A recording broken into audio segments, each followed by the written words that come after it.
Welcome to the episode where the storm meets the spine.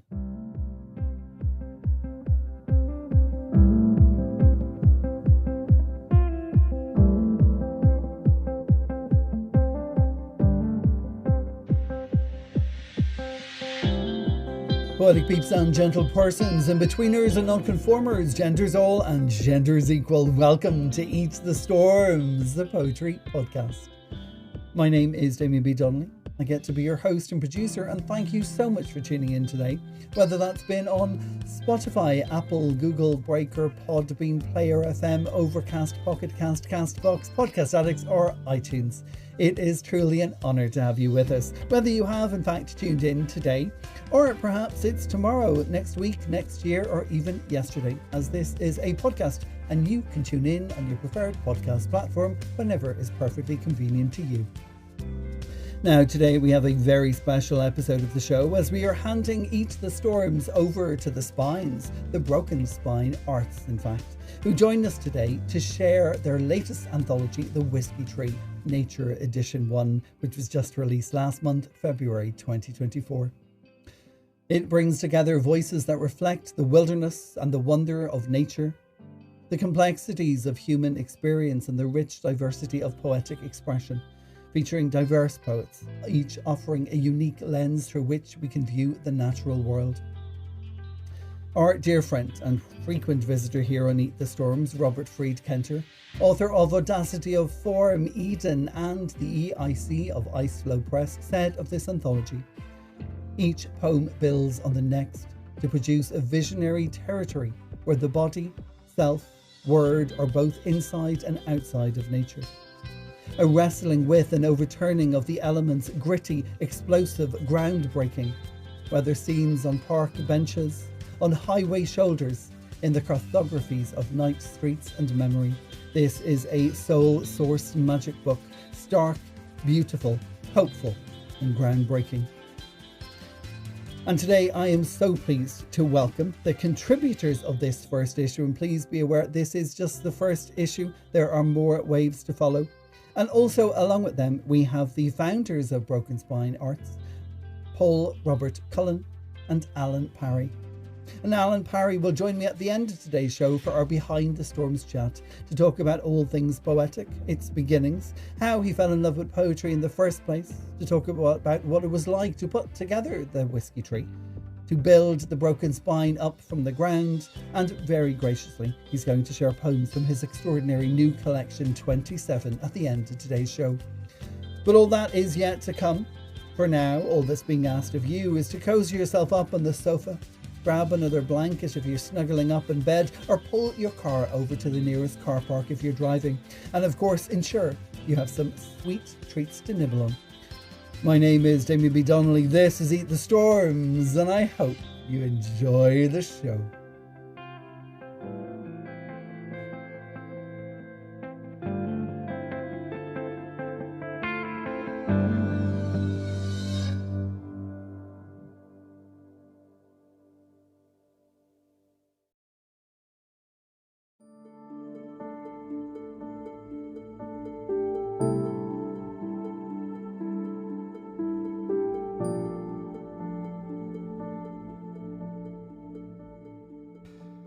And we start this very special episode of Eat the Storms today on the squint of the horizon with the Whiskey Tree curator and co-founder of The Broken Spine, Merseyside writer Alan Parry. Mother of Seas, Alan Parry. For cowards and the corrupt, for heretics and hedonists, for liars and thieves, for men who throw their mothers into the blue, standing in the dying sun, miles from shore on the squint of the horizon, where waters creep through the floorboards, and the ceiling is stars. Between the waves, among the waves. Ivazovsky's Deep Sea Dreams. Denial becomes frothing saltwater rum, and as men of streets drink, titanic waves grow and crash through windows.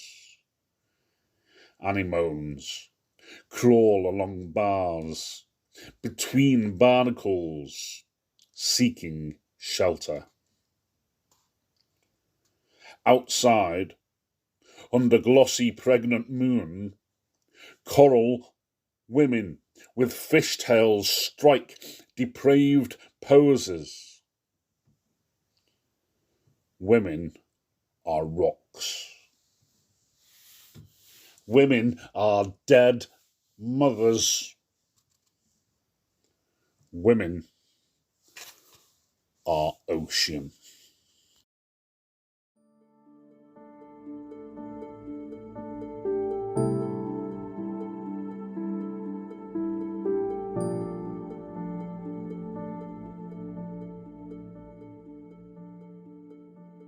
With the hope of loved ones carried on the laughter of grey seals, from County Mayo in Ireland, this is Anne Walsh Donnelly.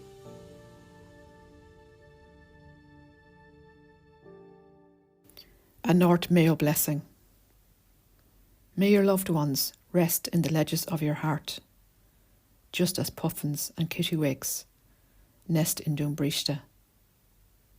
May you feel their breath in the breeze that blows in from Blacksod Bay. May you hear them in the laughter of grey seals and children playing tag on the beach. May they lie beside you on soft tufts of grass, in meadows of dog violet, foxglove and red clover. May they cling to the soles of your feet like grains of sand when you walk on Cross Beach.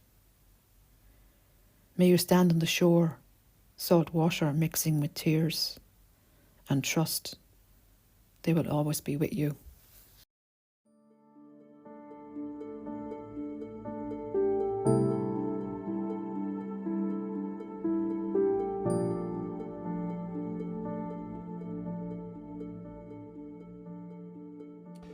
With a cicada cry and a Colorado stray dog, from County Antrim now in Northern Ireland, this is Jay Rafferty.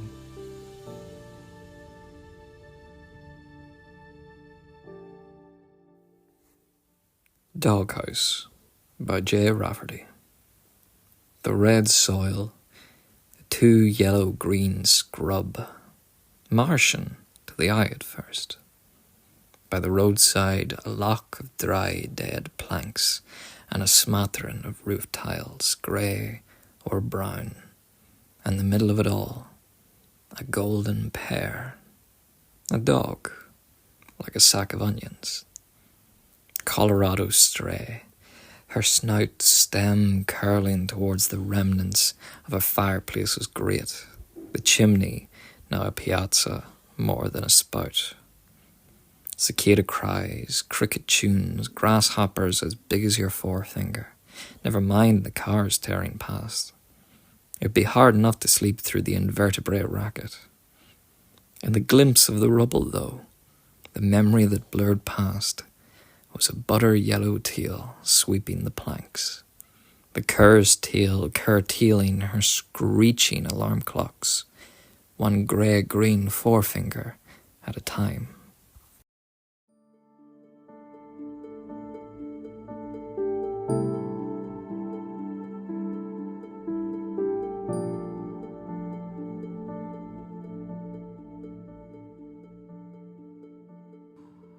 Offering up the scalp of the drying bog, from Dublin in Ireland, this is David Butler.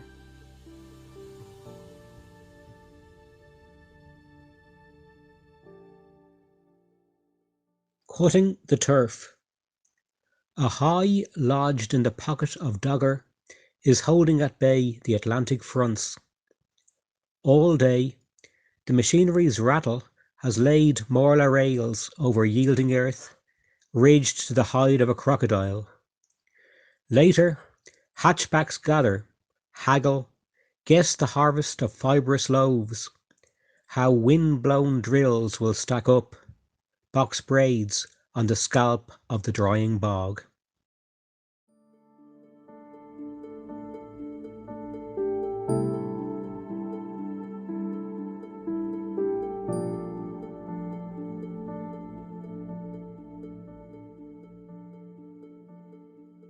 From Wales now, where antlers beg for the touch of fingers, this is Sue Finch.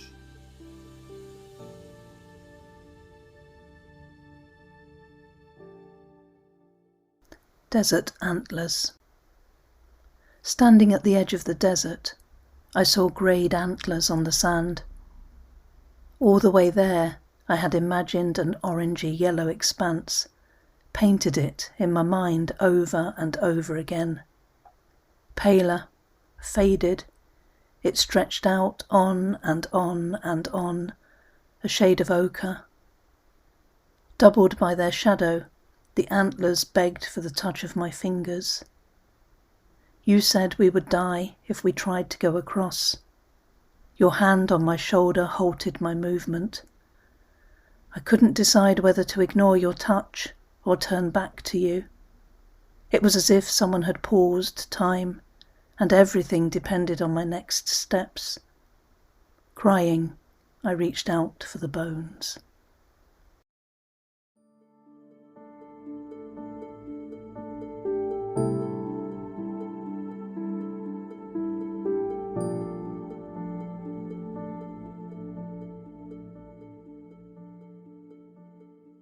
On the battlefield of reptilian desires, from the west coast of the United States, this is Karen Pierce Gonzalez.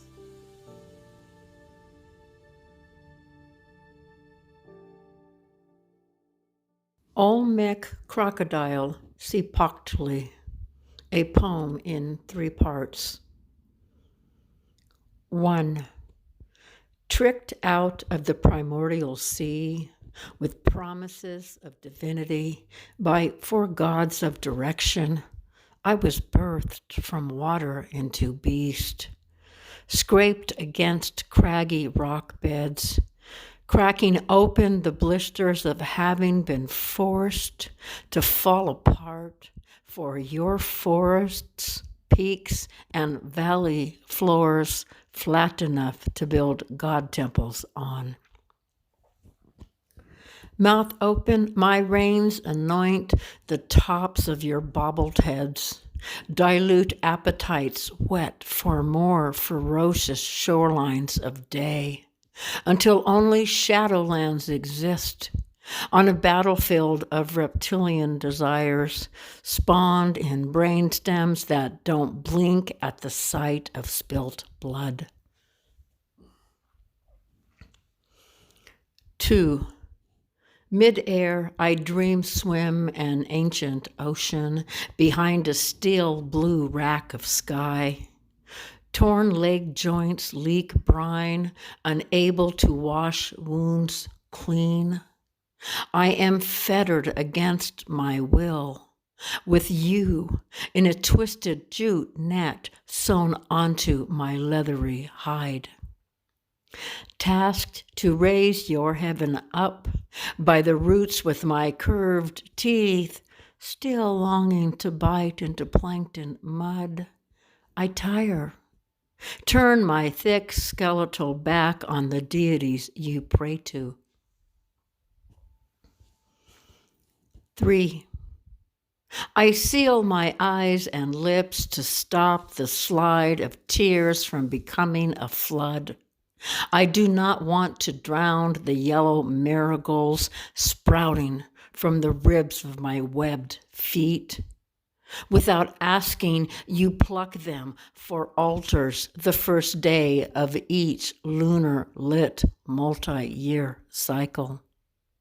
Such stealing singes. Your fingertips grasp for petals of hope that endlessly I will help you out of the muck you keep making by wanting more than you can have. A broken core I cannot fix.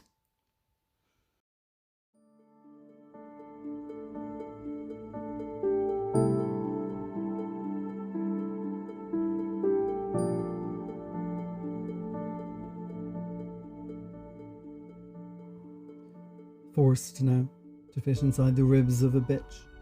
From Highland Perthshire in Scotland, this is Morag Anderson.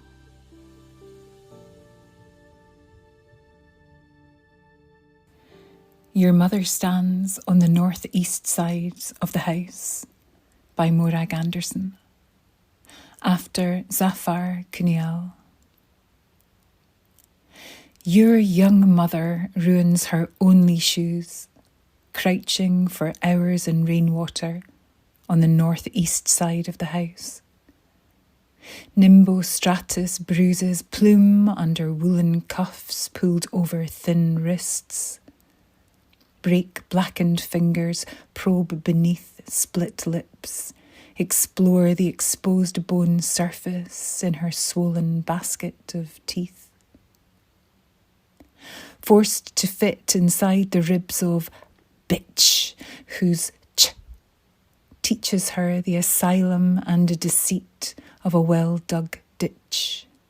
The rocky outcrops quartz defiance.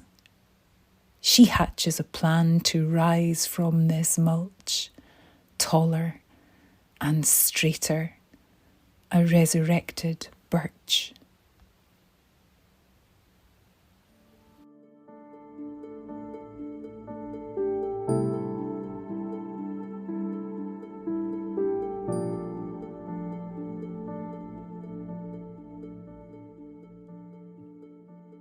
With a delusion of gold we couldn't afford. From London, England, this is Vicky C.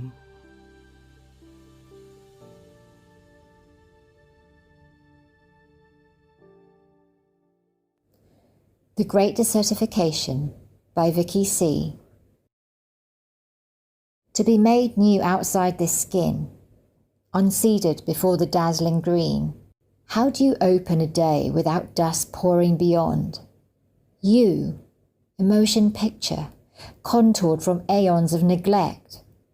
Every mirage finds your face in venomous romance, wearing a delusion of gold we couldn't afford, across trenches, worlds that vapour abandoned.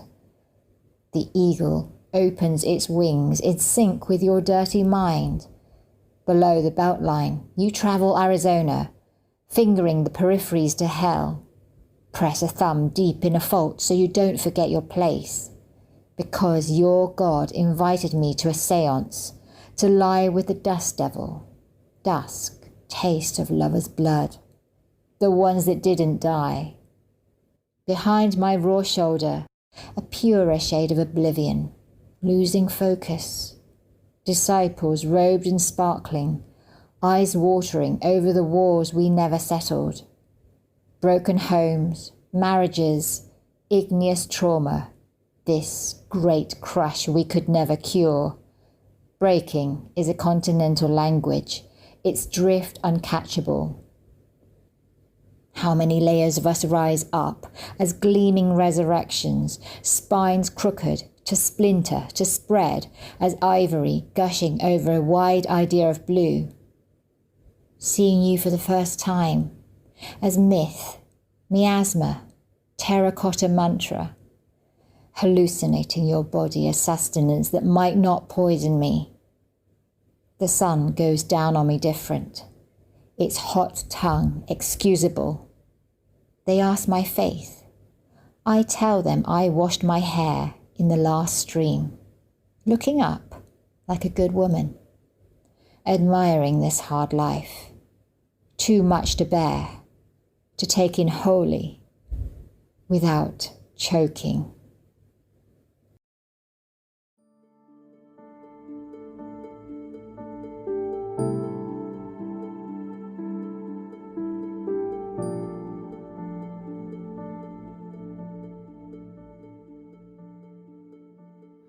Following the path of stumbling stone, mud and tyre tracks, we journey on in England to Southport this time with writer Mary Earnshaw.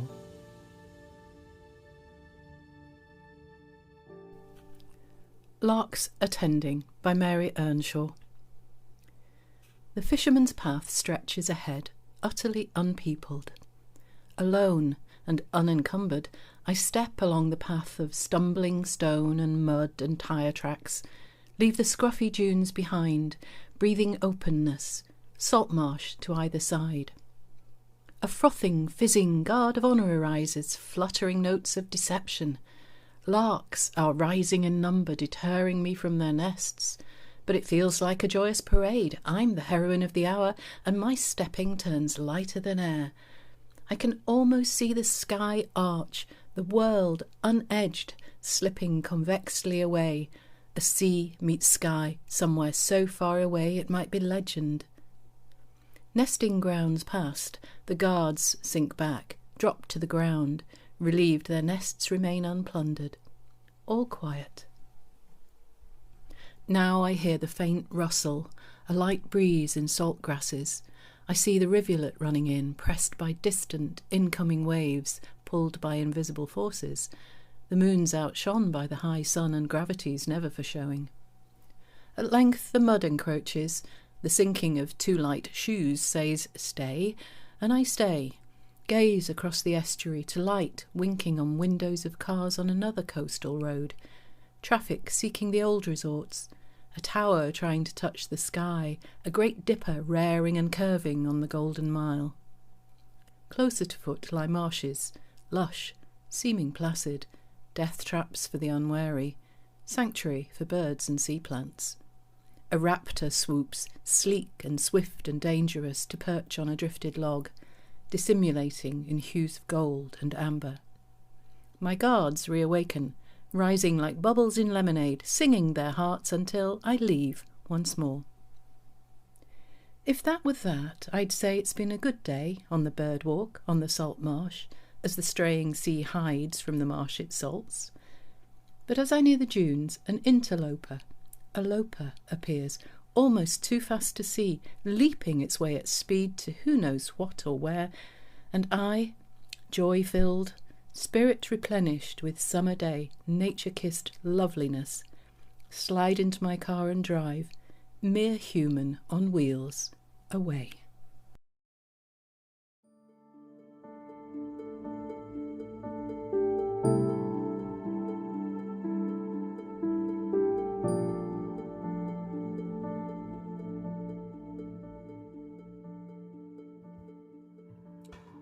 Time now to sup a well-earned pint of soil in Wombwell, Yorkshire, staying in England with Paul Brooks.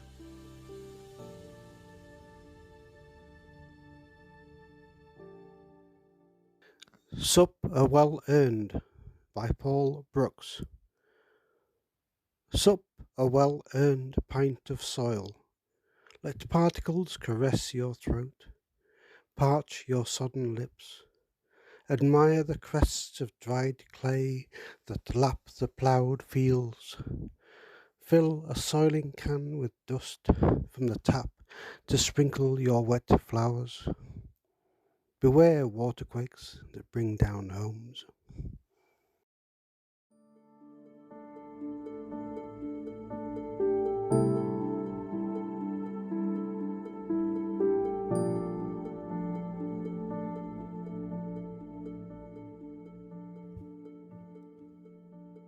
Becoming blush-plumed with stripped crowns. We're off now to Easter Ross in Scotland to hear from Kate O'Neill McCullough.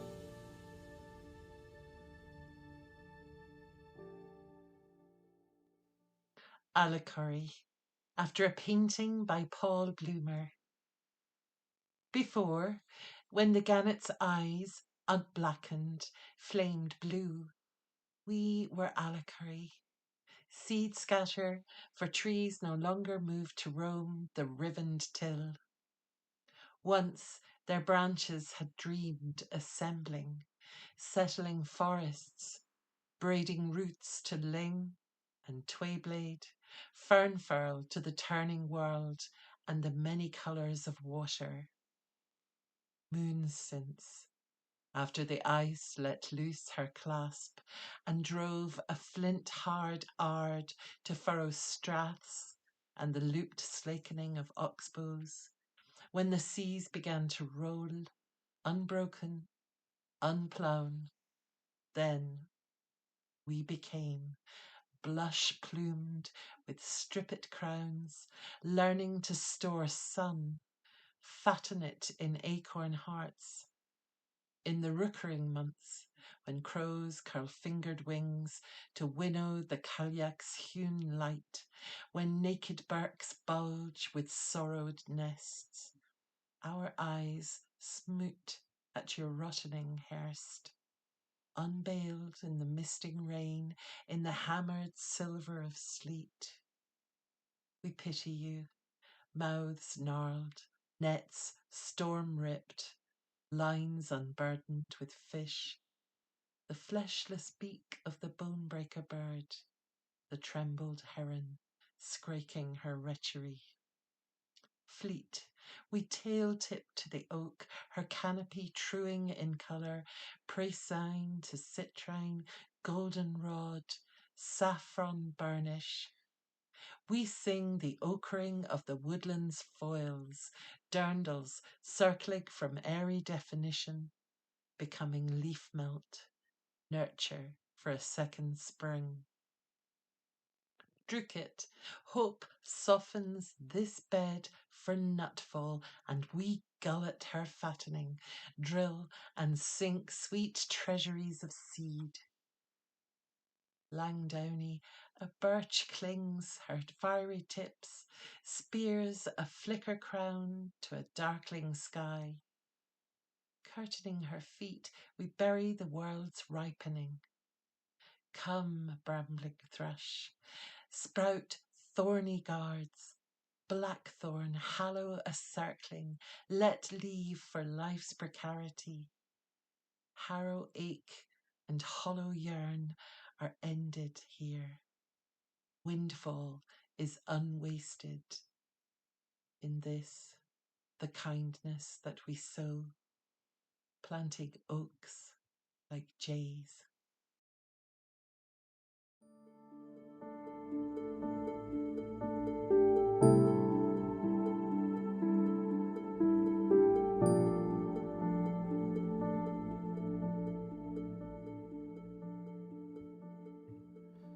With a whip, snap and crack of dead leaves, we're going down to England now with James Jackson.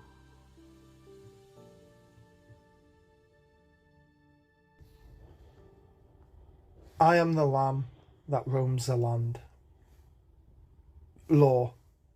It is not the sound that trembles on the lips of the sycophants, all bulldozers and no brain. It's a whip-snap crack of the dead leaves that roll and tumble in a cacophony of those warmer days, long forgotten, long lost.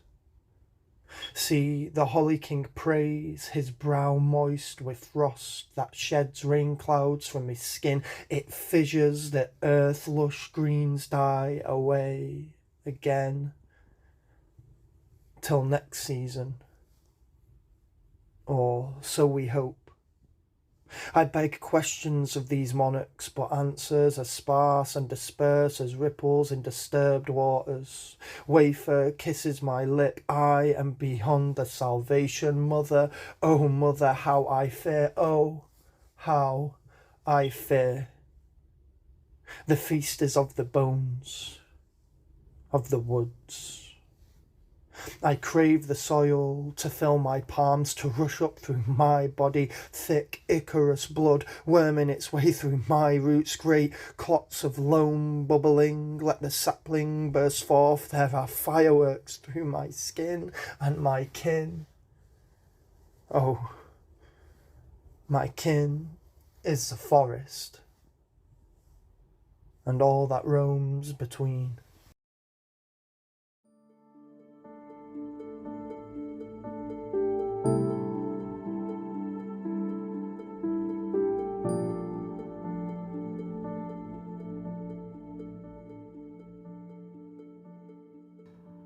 And we end in the night theatre of a silent landscape with a co-founder of Broken Spine, Paul Robert Mullen.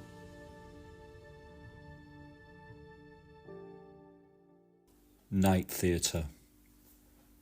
You resonate where rivers carve narratives, stoic and unyielding, the landscape is silent.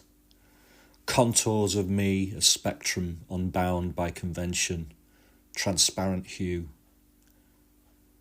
Seeing you break away through half-light, canyons flooded with wind hiding secrets, untamed terrain, desolation, mountains unrestrained and sovereign, unbound by human confines. Just your footprints where freedom is unspoken law. You speak, I had to. The muted luminescence, a silent ballet. This theatre your sanctuary, my purgatory, our wilderness.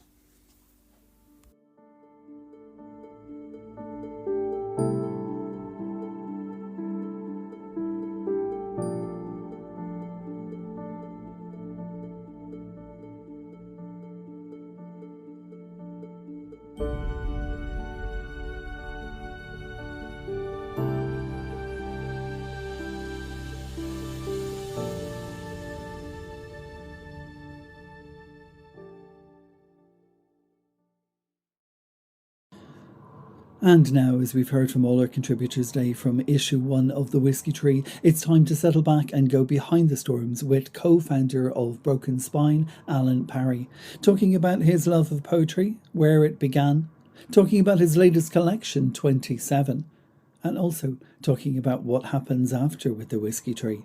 This was just issue 1, and there are more waves to come.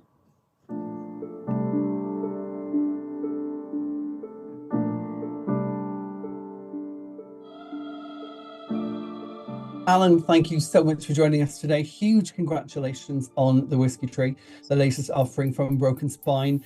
We've already heard from almost all of your contributors for issue 1, so perhaps you might give us a little backstory on how you managed to curate this extraordinary gathering. Like, you have people from Sue Finch to Morag Anderson, Karen Pierce-Gonzalez, Matthew M.C. Smith, Paul Brooks, Kite O'Neill McCullough, and so many more geniuses. How did it all come to be?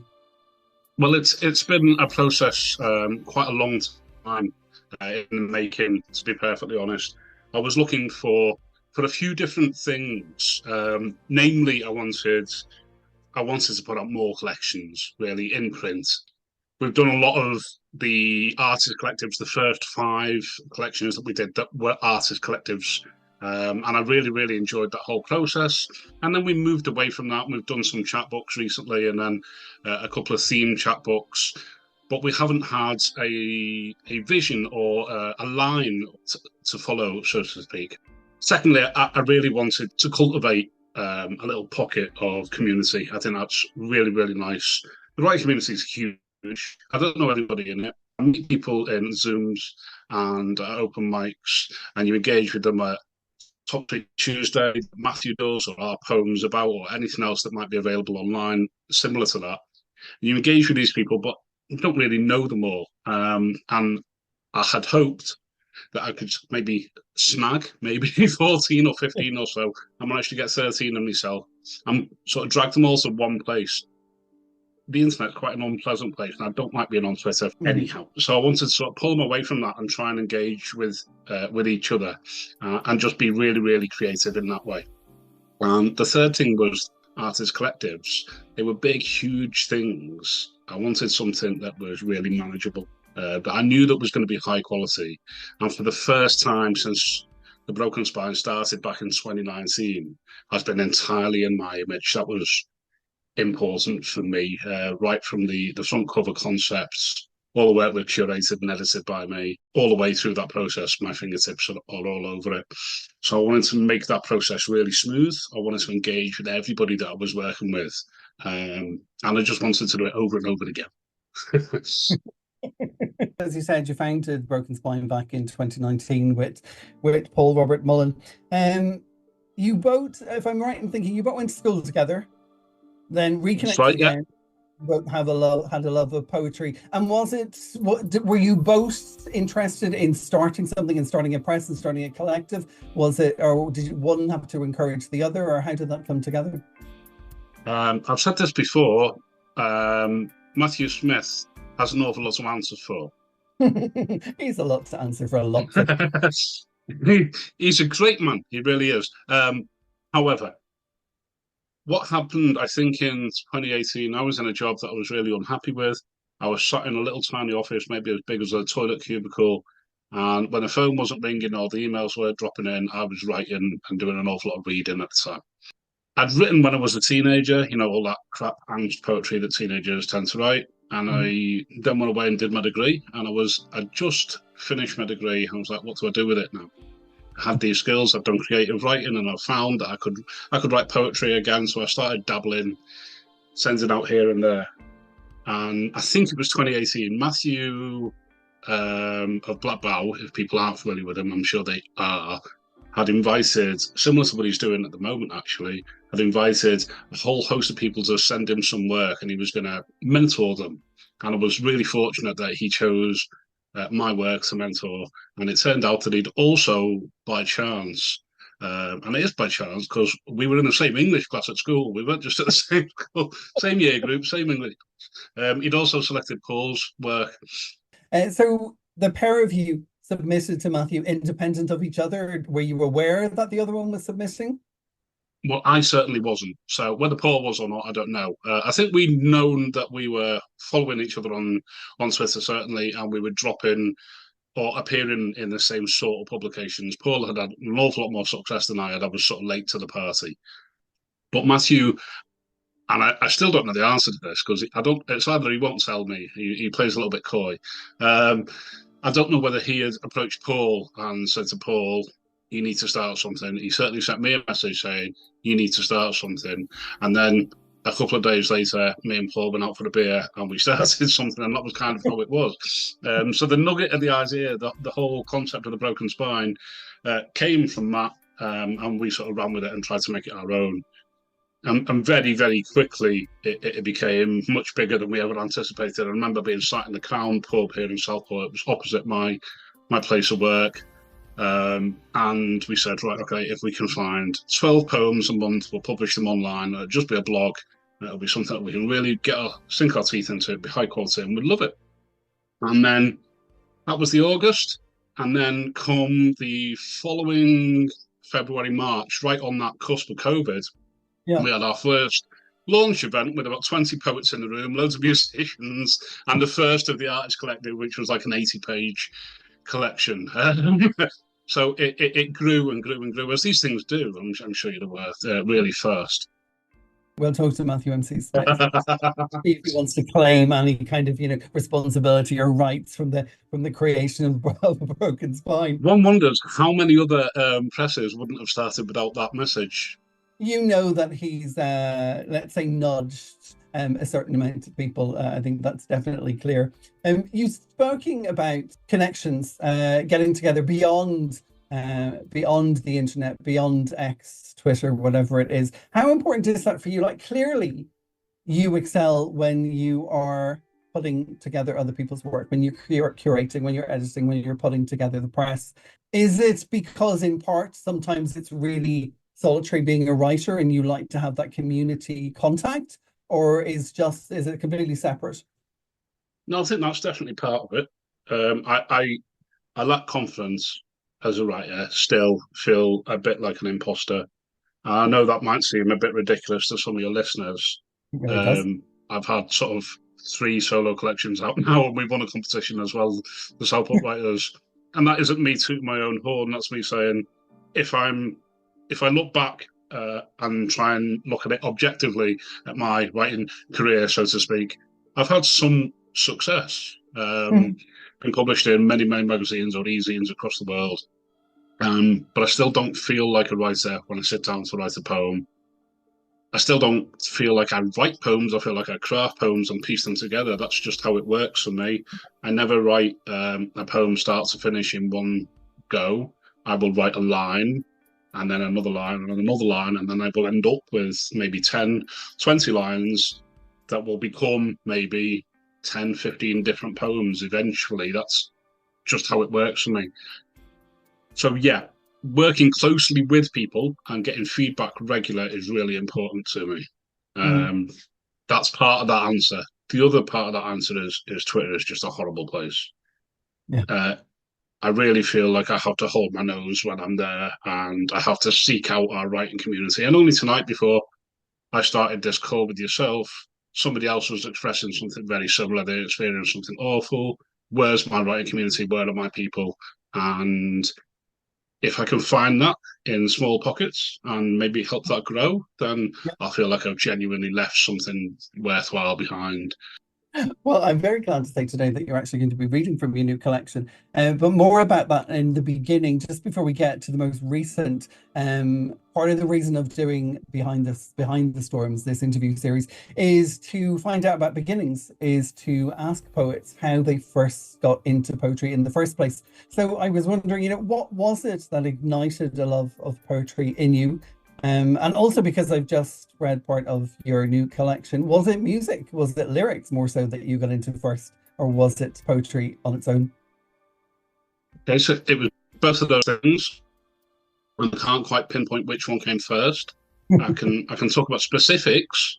Things that happened. I can talk about being sat in a caravan in North Wales, just outside of Bangor, with my nan, who's still with us, 90 odd now, reading from Roald Dahl's Revolting Rhymes and Sturdy Beast, was it, in Revolting Rhymes, where Cinderella whips the pistol from her knickers and shoots the big bad wolf, and just laughing at that with my nan and my aunt and my mum and dad, who were there at the time. So poetry was kind of communal in that respect. We did that together. We had a laugh together, and that was really nice. But you asked about music, and music's really, really important to me. Before I came on this call, I had my guitar out. It's gone away. I'm not going to play another one for you, whether you stop recording or not. It isn't going to happen. But I'm really invested in what music does to me and what music does to other people. And when I was really young, something my dad said to me, again, I think I probably said this in other interviews, was that my dad told me that the words were usually more important than the music itself. Pop music's fantastic if it can make you dance, and that's brilliant. But if it can make you think and feel and give you agency, then that's something special. So I tried to write songs when I was a teenager, and this is something me and Paul actually did back when we were 16, 17, and he can play guitar. He's a very talented musician. And I think he played a couple of things that I'd written back then. I'd love to be able to paint. I'd love to be a musician. I'd love to even be able to play football, like just run down the wing like Cristiano Ronaldo or John Barnes, certainly from my era. I'd love to be able to have that kind of talent, and I don't.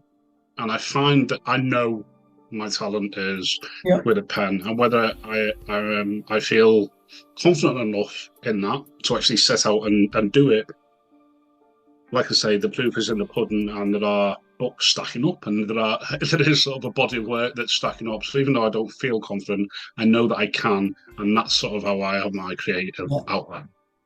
Well, I am very excited and very honoured that you are reading poems a little bit later on in the podcast from your new collection, 27. Thank you so much. So it was just published at the end of last year after Neon Ghosts in 2020, Bellissima in 2021, and Echoes in 2022. This latest collection is 27 poems, one for each year of the life of Jim Morrison, both an homage and a critique designed to be short and full, exactly like Jim's life itself. I will let you know that I lived in Paris. For the last time I lived in Paris, I was right next door to Père Lachaise, so I lived in Ménilmontant, and every Saturday I did a circle run around Père Lachaise and went into Père Lachaise every single day, and often passed by Jim, usually to check how many joints were being left, because I think people do believe that if he comes back, the first thing he's going to want to do is light up a cigarette. So maybe you can tell us a little bit about the new collection, about your fascination with the Doors frontman himself, his legendary status, and how the collection came to be. Well, I mean, 60s music is where it's at, singer-songwriter stuff. That's really interesting, more so certainly as I've got older, acoustic music. But when I was younger and growing up, I wanted that sort of energy, the rock energy, that icon type thing, and that's what I found. I'd started listening to the Beatles when I was really, really young, but kind of grew out of that when I was when I was in my late teens, and found Jim Morrison. And like I said, I'd been writing, and I realised that he was a poet, and people were introducing me to things. And I was like, just all this, making this amazing soup around this one man. Who was just full of intrigue. It was all about drink. It was all about sex. There was writing there. There was fantastic music, certainly in my opinion. And it was all kind of going on during a period of history which I'm kind of fascinated by, that mid 20th century, where we as a society right across the world, or certainly in the Western world, were just rejecting what had come before, this idea of deference to authority, which I'm really interested in. I mean, academically as well, like comedy-wise, I'm really interested in satire and the birth of that, and anything that sort of rejects what people tell you should like, or what people tell you can like. And that was kind of musically where it really happened. And Jim Morrison became, for me, because of his writing tendencies, the front runner, or the figurehead of that movement, all those years back, so 20 plus years back, and I've enjoyed Morrison's music and enjoyed Morrison's poetry to a greater or lesser degree over those years, because he's not the poet that I thought he was when I was 17. Mm-hmm. He isn't. Yeah. I think I probably know better poets than him now. Uh-huh. I don't shy away from that statement. I'm sure I know better poets than Jim now, but they'll never be as widely read as him. And that's kind of what I was interested in, why I was interested in the man and sort of interrogating that. And also, as a result of my study, of my research, can we still appreciate him in the same way that we could? I'm really interested in masculinity. And if I hadn't gone away and done that study in more recent years, then maybe I would have never taken this project on. I think it's always kind of been there in the back of my mind. You have to do something. You have to do something related to Jim Morrison. But everything had to fall into place. I had to be confident enough as a writer. I had to be confident enough about the subject of Jim himself, and then all these things that are going on around him, his idea of masculinity, where we are in the world right now, and all that kind of fed in. And that's why I think it isn't just me eulogising him, because that just wouldn't sit right today. It might have done years ago, but not anymore. I think I've achieved some of that, but that's for other people to discuss, not me. And how was it always going to be 27 poems? Was it? How did you come down to, okay, 27 years of his life, let's do 27 poems? Well, it just had to be. It just had to be.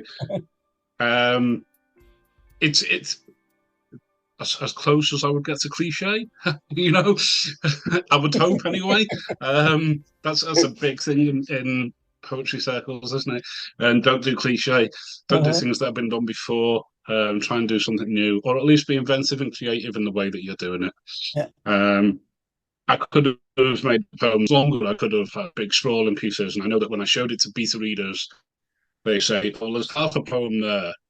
Go away and rewrite or add more." And I'm like, because that's kind of the point. They have to be maybe 2 lines or 6 lines or something like that, because I wanted them to be short, sharp, and really edgy. That is definitely what you've achieved. Your performance also of the pieces, as people are going to hear now in a few minutes when we actually listen to you read from them, your performance also elevates it as well. You do become the front man of the collection. Huge congratulations. Thank you so much. I've just introduced some more corniness and cliche. Thank you so much for being with us today, and huge congratulations with everything that's coming with Broken Spine. Thank you, Alan. Thank you.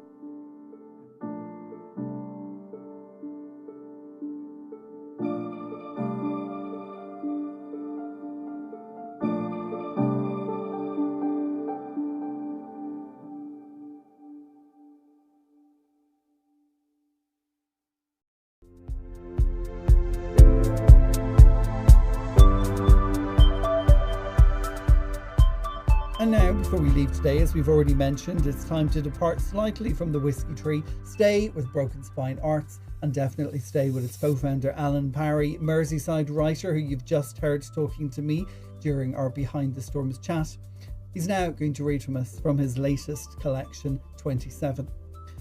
His debut poetry collection, as I already mentioned, was Neon Ghosts, which came out in 2020. That was followed by Bellissima in 2021 and Echoes in 2022. His work has appeared on various platforms like Dream Noir, Street Cake Magazine, Ghost City Press, and last year he performed his debut spoken word poetry and prose show Noir at the Morecambe Fringe Festival. Reading from 27, inspired by the life of Jim Morrison. Please welcome back to Eat the Storms, Alan Parry. Hi there, Damien. I'm going to read for you today some poems from my most recent collection, 27, which came out in December 2023 through Broken Spine. First, I shall read As Children.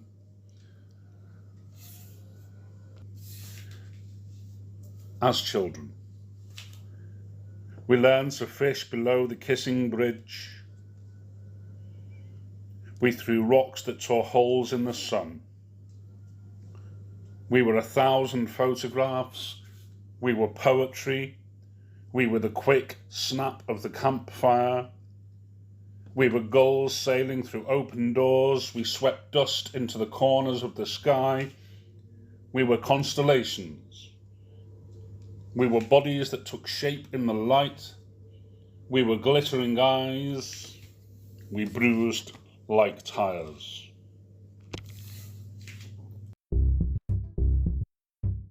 A second poem from this collection, My Mother. My mother said goodbyes begin with smiles. She fed me the milk of kindness while she shrank in the sun. She wore the scent of nostalgia. My mother would say, there is nothing so loud as silence.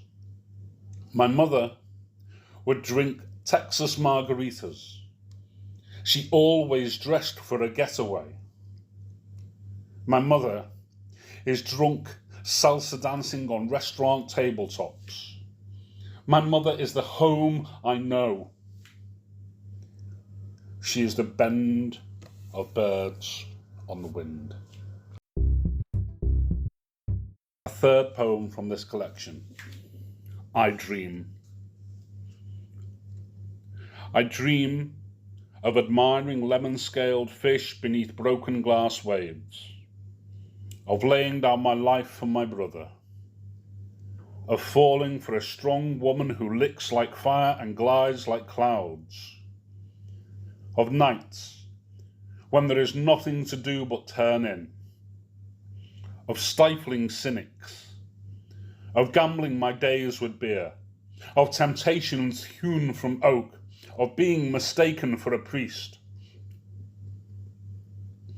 of villages loaded with summer gladness, of long nights under the stars tight with fear, of meeting black and white writers wearing Vaseline in their hair, of mountains that look like waves crashing in oceans of sky, of life so perfect as the edge of a knife, of the infinite patterns of God. And the final poem I'm going to read to you from 27 is After the Rapture.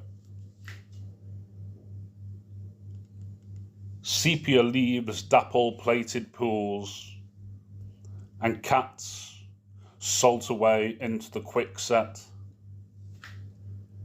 Bittersweet sun mottles the memory of Chet. Red-shouldered hawks glide overhead, silent as the fading music of dead grass. And the final poem I'm going to read for you today is the first part of My Men. It's called Grandfather, and it serves as a counterpoint to the poems I've read for you.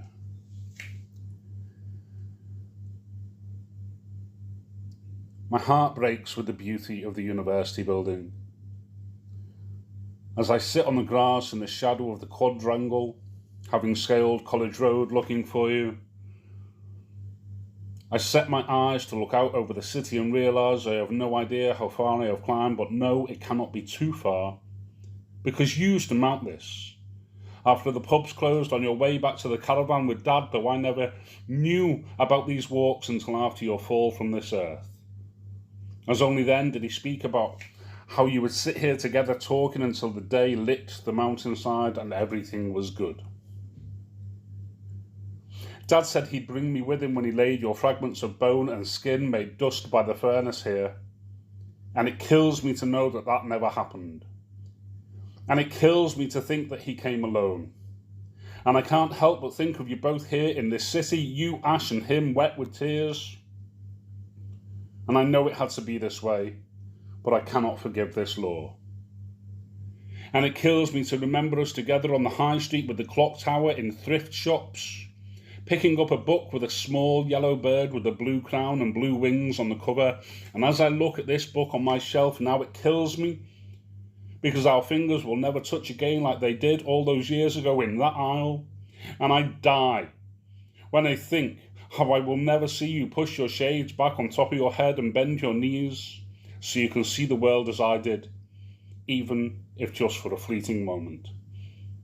And I share this intimacy now with my own, and I see I can be just like you if I try hard enough, and it kills me, because I know if I don't think of you, you will disappear into the mountains. I see you working up a ladder in all-in-one blue overalls, with freshly polished leather boots on your feet, and you sitting in folding deck chairs eating corned beef and yellow mustard on brown bread and green pickles from jars, and flasks of oxtail soup. And I still hear you telling me tales in the small cafes of North Walian mining villages, and I still smell the almond in the Battenberg cake and see you drinking your tea from the saucer when it scalds your tongue. And I see you in phone boxes, ringing home to check on Mother because that's what good boys do, and how I wish you would call me and we could talk about the man I have become, and how I break when I hear my four-legged friend sung in pubs. And I still hear you singing at your piano and hammering down the keys from my spot at the foot of the stool which now lives in my bedroom. And if I lift the lid, I will see how it is still filled with your sheet music and pencil sharpeners that you bought from gift shops in National Trust properties. And I think of you holidaying on Falmouth without me, and wonder if I squint hard enough if this is where you really are now, and hope that you'll visit this weekend with new photographs. Yet it kills me to know that you will not, because I saw you too weak to stand slide downstairs on your behind, and unshaven with your hair in a nest, and not creamed and combed. And it kills me to think that I didn't hear you singing from the bathroom that day, but banging a glass on the table for water while Dad and I emptied your things one by one, as you had asked us to. And it kills me to know that weeks later, I helped dismantle the piano in your lounge and remove it to a skip in red buckets, because that's what good boys do. And it kills me that you will never meet my son because he is a boy built in your image, and I can't not see you every day in his laugh, in his vast knowledge, in his name, and in his painting of model soldiers by lamplight.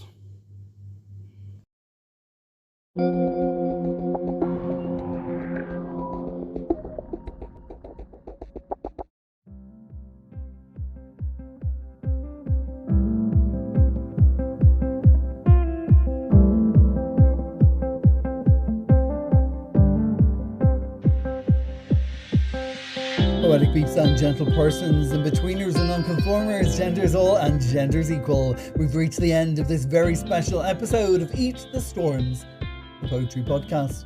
This time, a special episode to celebrate the Broken Spine and their latest anthology, The Whiskey Tree, Nature, Edition 1.